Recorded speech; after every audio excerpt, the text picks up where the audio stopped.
Welcome to Celebrity Chef Connection, the interactive broadcast internet show featuring a top chef and other food and wine guests each week, along with food-loving segments spotlighting news, entertainers, events, books, contests, conventions, and reports from foodie cities everywhere. Now, here are your hosts, Barbara Nosek and Debbie Hall.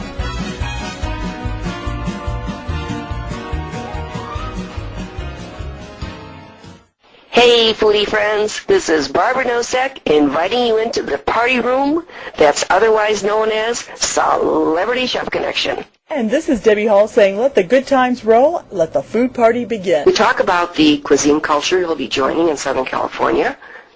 We talk about his specialties and something that's ever so timely, how to select and work with your caterer. Now, Chef Cody, you're moving your operation from Des Moines to San Diego. Is that correct? Correct. And how would you describe the cuisine in San Diego? The cuisine in San Diego is a lot of really nice fresh food.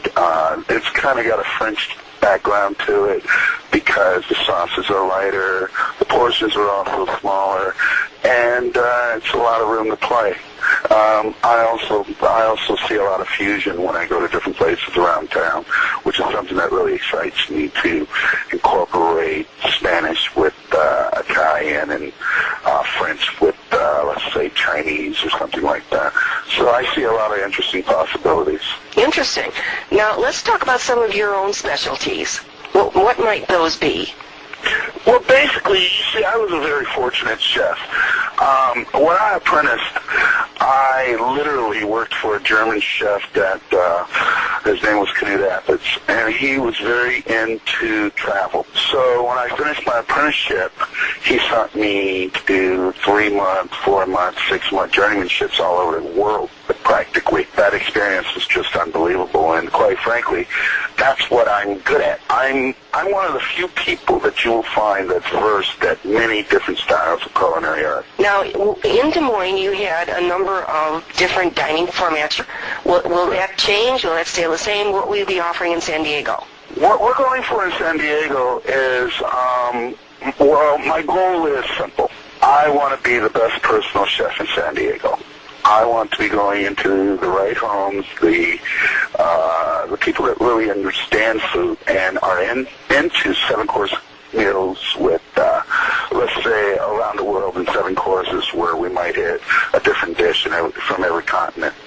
So, you know, I mean, I want to have fun. Well, good for you. My whole concept of business is to really engage the client, to go as far as they are willing to go, as far as culinary arts is concerned. One of the things that was nice about Des Moines, Iowa, is for a Midwestern town, the people there were very open to trying new things and gave me a lot of room to experiment with some interesting concepts. Like, for instance, a lot of people don't know that there's actually 62 wineries in the metropolitan Iowa area. I'm going to guess that's going to come as a surprise to many. Yes, and quite frankly, one of the things that I was working on in Iowa that I'm going to try to continue in California is I was working on a show called Catch the Spirit, Cooking with Iowa Wine. And if you go to my MySpace account or to my website, you'll find clips from those shows as well. Okay. Now, Chef Cody, where did this all come from? What drives your passion for food? Basically, my dad used to own a couple small little chicken shacks, so to speak, fried chicken, barbecue, you know, things like that when I was a kid. And he made us all work there as, you know, punishment or whatever. And I got into it. I just fell in love with cooking from that point on. And then he introduced me to the chef that I mentioned before, Knut Appitz, when I was graduating high school. You know, and that's basically how I got started. Well, he had to find a new punishment for you, huh? Yeah, most definitely. Maybe you could give us the benefit of the perspective from your side of the stove. As folks head into the holidays and look to perhaps hire a caterer, what kind of things do you think they should keep in mind? What should they find when they're looking for that caterer? Well, there's 3 things that I would consider if I was to look for a caterer. And One is, and I think the most, is flexibility. The more varieties that caterer can do and do accurate, the better, obviously, the more opportunities you have to have exactly what you want. Unfortunately, what people are used to is getting a menu from a caterer and being told that they have to choose this, or this. Oh, I see. So flexibility from the caterer's standpoint. Exactly. Well, what I'm basically saying is, find a caterer that's going to work with you to get you the product that you want on the table. Because, quite frankly, that plays into health consciousness.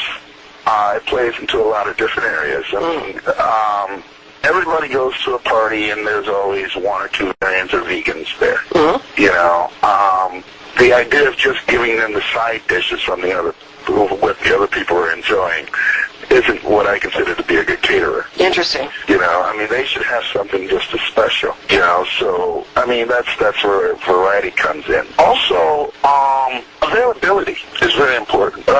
Make sure, and this might seem like it's something that you might not be able to control, but you can just by asking a few questions. Make sure your caterer is not overbooking himself. Because if he is overbooking himself, your product is going to be not to his best performance. Very valuable. You know, and that sounds surprising to hear that coming from a caterer, but that's one of the hardest things for a caterer to do, is to know their limits. Yeah. You know, I mean, that's why the personal chef industry is so nice, because you will find that the chefs and the chefs that do catering, that are personal chefs, will lend a lot more time to your event, you know, and also, so therefore, you'll have a much better, you should have a much more pleasant event. And also, last but not least, and I think this goes for both ends, treat your caterer, this really worked on the client's perspective. As a personal chef and a caterer, I realize that people have very busy schedules, but they kind of assume that we are going to think it all up for them. And that makes it for a very difficult event when we have to continually try to get back and try to reschedule and stuff like that. If you don't know what the final numbers are going to be until the day of the event, you can't guarantee the food. Yeah, okay. Okay. I know that sounds rude, but think about it. And that's one of the things that clients should be really aware of. And quite frankly, the easiest way around that is just to order 5 over. And you can always have some great leftovers the next day. Nothing wrong with that. You know, but that's just a communication thing. Yeah. I mean, basically in Iowa, when I really started doing my first demos, I was working at a store called Hy-Vee. I was doing Manhattan catering, but I walked into the store and I basically asked them if they would like someone to come in and do demos, and my wife and I put a package together and sent it to them, and they agreed to it. And for a year and a half, we would go to a different Hy-Vee store every week and do a live demo for $20 per person with wine. And if there's any aspiring chefs out there that are looking for a way to get into the public's eye and into the market, there you go right there.